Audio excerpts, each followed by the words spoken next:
Foi numa noite de vento curto e suspiros longos.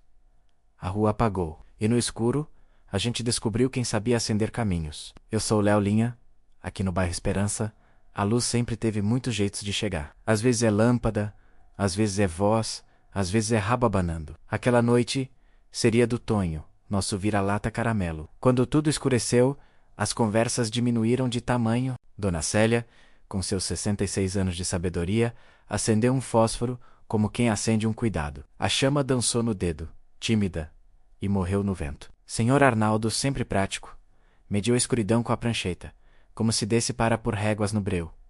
A Duda Pixel procurou luz no bolso e achou silêncio. De longe, ouvi um riso pequeno. Era a Bia, de 5 anos, com sua capa arco-íris, vestindo escuro com o brilho de uma pergunta no rosto. O Tonho não late muito. Ele indica, sem alarde, ele se aproxima, encosta o focinho na caixa de achados e perdidos da banca e puxa a tampa. Lá dentro, lembranças.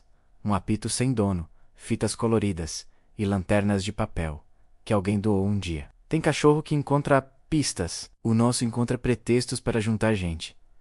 A Dona Célia tem uma gaveta chamada Quando Faltar. A Duda tem um olhar chamado Vai Dar. O Senhor Arnaldo tem uma fita que vira estrada. E o Tonho? O Tonho tem uma pressa bonita. A Bia, só por garantia, desenha um sol no piso. Às vezes, quando o céu se distrai, a gente precisa lembrar do mapa. 1, 2, 5, 10 luzes. E o escuro começou a perder os argumentos. O Tonho foi puxando a rua com as patas. Às vezes parava, olhava para trás, conferia se a gente vinha e voltava, feliz, como quem encontrou a palavra que faltava. Na parede, as sombras das nossas mãos ganharam contorno, força, saudade, obrigado. Tudo parecia uma vela que disse sim.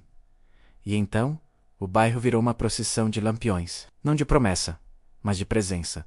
Cada lanterna dizia: eu estou aqui. O Tonho ia na frente, com seu lenço azul em marcha, determinando curvas que nem o GPS sabia. Dona Célia acendeu gente, e a gente acendeu a noite. Um senhor que sempre fechava a cortina abriu um sorriso inteiro. Uma mãe embalou o escuro, como se fosse criança. E quem vivia de fone no ouvido, descobriu que às vezes, o melhor som é caber na mesma luz. O Tonho escolheu a Bia como guardiã da segunda lanterna, porque coragem se aprende no rastro de alguém corajoso. E ela foi, pequena de tamanho, enorme de passo. Toda noite tem seu pedaço. De não vai dar, a nossa estava ali, uma sombra que parecia maior que as nossas mãos. Tonho parou, cheirou o chão, escolheu a lateral de uma árvore e subiu num canteiro com um salto decidido. Tudo o que ele precisava era que a gente confiasse no faro dele. A Duda virou a luz de lado. O Sr. Arnaldo levantou a prancheta como uma seta, e a sombra virou passagem. Às vezes, o segredo é só inclinar a lâmpada. Voltamos com a rua diferente. Não porque a luz elétrica voltou menos ainda não, mas porque a gente tinha virado o brilho de um para o outro. A Bia pousou sua lanterna no meio do desenho. E o sol que ela fez no começo nasceu. E aí, como quem agradece sem palavras, a cidade piscou de volta. Nem toda noite precisa de herói. Às vezes, só de um vira-lata que sabe o caminho do meio. O bairro Esperança aprendeu que lanterna também é gesto, e que tem guia que não fala, só aponta com o coração. Se um dia faltar luz por aí, lembra do Tonho. Começa com a lanterna que você tem, e o resto aparece no caminho. Mas deixa eu te contar o que a câmera quase não pegou. Quando o breu caiu, voltaram cheiros que a pressa apaga. Pão fresco no forno, alecrim da horta da vizinha, terra molhada. No escuro, os sentidos fazem assembleia, e cada ouvido vira uma janela. Eu pensei no quanto a gente delega o nosso caminho aos postes e aos letreiros luminosos. Naquela noite, cada rosto virou uma placa de sinalização, cada mão virou um farol. A Bia, por exemplo, tirou do bolso um adesivo de estrela e colou na lanterna dela. Para não me perder de mim, ela disse. Eu anotei isso no meu caderno da memória. O Tonho lia a calçada como se fosse braille. O relevo de um bueiro. A saliência de uma raiz. Uma pedra solta. Ele traduzia a rua para nossa pressa. Momento dei um passo errado, e ele voltou 2 casas. Encostou o focinho na minha perna e me empurrou de leve como quem diz é por aqui. Léo. Eu obedeci. Às vezes, o aprendizado vem em linguagem canina. Passamos por uma barbearia fechada. Lá dentro o barbeiro segurava um rádio de pilha, tentando achar uma frequência. Ele levantou a antena. Não achou notícia, mas achou a gente. E sorriu.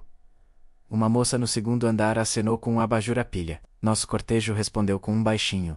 Um agradecimento coletivo por aquele cuidado. Dona Célia caminhava devagar, mas firme. Em cada parada, ela colava um bilhete num poste. Se precisar de água, tem na banca. Se faltar remédio, chama aqui. A fita do Sr. Arnaldo virou um trilho de gentileza. Ele marcava no chão as curvas mais seguras, sinalizava buracos, avisava sobre degraus, e a Duda, com sua criatividade, pendurou 2 lanternas num tripé, criando um mini-sal portátil que dançava conforme o vento. Na encruzilhada, a rua respirou fundo. Tinha medo, mas tinha mais vontade.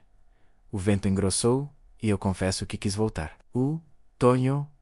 Não, ele mirou o tronco, farejou a lateral mais lisa, fez uma meia-lua e puxou a gente pro claro possível. Guiar não é mandar, é mostrar onde o medo cabe. Do outro lado, um portão rangeu. Um senhor trouxe uma caixa de velas, da última queda de energia. Não é muito, mas é luz, ele disse, e distribuiu. Em minutos, aquele beco que parecia uma garganta fechada virou um corredor de festa. Crianças desenharam passarinhos nas paredes com giz. O riso soou como uma sineta. Voltamos à praça com passos mais largos. Arrumamos as lanternas no chão, desenhando um sol com raios tortos. Os melhores. A Bia colocou a dela no centro e falou baixinho. Para amanhecer por dentro, nesse instante, os postes lá longe piscaram. 1, 2, 3. A cidade respondeu com luz. Eu prometi a mim mesmo não apagar a lanterna do cuidado quando a energia voltasse, porque tem claro que cega escuro que revela. E no meio, mora o encontro. E encontros são faróis que a gente leva no bolso. O Tonho deitou ao lado da banca, cabeça nas patas, respiração mansa, seu lenço azul brilhando. Ele olhou para mim, perguntando: Deu certo? Respondi com 2 toques no ombro, nosso código, e ele fechou os olhos, dono da rua que voltou a acender. E se a luz voltar depressa demais por aí, guarda uma lanterna pequena na memória. Ela lembra que o caminho existe, mesmo quando a rua esquece de acender hoje. Se essa cena te tocou, deixa um like e comenta aqui o que você faria no lugar da Bia, e compartilha com quem precisa de esperança hoje. E não esquece de se inscrever no canal.